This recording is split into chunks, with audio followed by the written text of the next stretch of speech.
Bunda, pernah nggak sih merasa bersalah kalau ambil waktu sebentar buat diri sendiri? Rasanya kayak, aduh, anak belum makan, rumah masih berantakan, kok aku malah duduk santai ya? Padahal sebenarnya, punya waktu untuk diri sendiri, atau sering disebut me time, itu penting banget loh. Sebagai ibu, kita sering banget mikirin semua orang. Suami, anak-anak, rumah, bahkan kadang urusan keluarga besar. Tapi kalau kita terus-terusan mikirin orang lain tanpa kasih ruang buat diri sendiri, hati bisa capek, badan pun gampang lelah, dan ujung-ujungnya kita malah jadi gampang marah, gampang tersinggung, atau cepat stres. Nah, disinilah pentingnya me time. Me time itu bukan berarti egois atau nggak peduli sama keluarga. Justru dengan me time, kita mengisi ulang energi supaya bisa kembali jadi istri dan ibu yang lebih sabar, lebih bahagia, dan lebih penuh kasih. Me time nggak harus mahal atau ribet kok.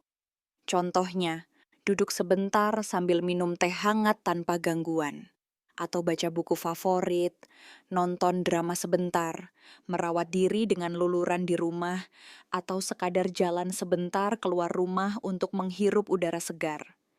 Hal-hal kecil kayak gitu sudah bisa bikin hati terasa lega. Masalahnya, kenapa kita sering merasa bersalah? Karena banyak ibu yang punya pikiran, kalau aku nggak ngurus, siapa lagi?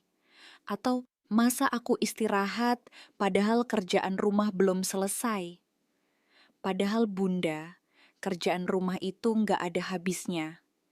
Kalau nunggu semuanya selesai, mungkin kita nggak akan pernah punya waktu buat diri sendiri. Ingat ya bunda, istirahat itu juga bagian dari kerja. Kalau kita sehat dan bahagia, keluarga juga ikut merasakannya. Jadi nggak perlu merasa bersalah. Justru kalau kita terus memaksa diri tanpa istirahat, akhirnya kita bisa jatuh sakit. Dan kalau sudah sakit, bukankah keluarga malah lebih repot? Jadi mulai sekarang, coba ubah cara pandang.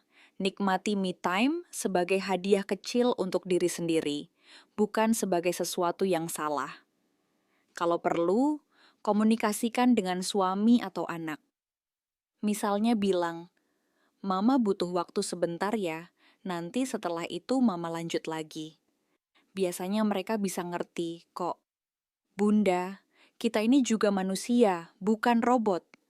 Kita punya hak untuk beristirahat, punya hak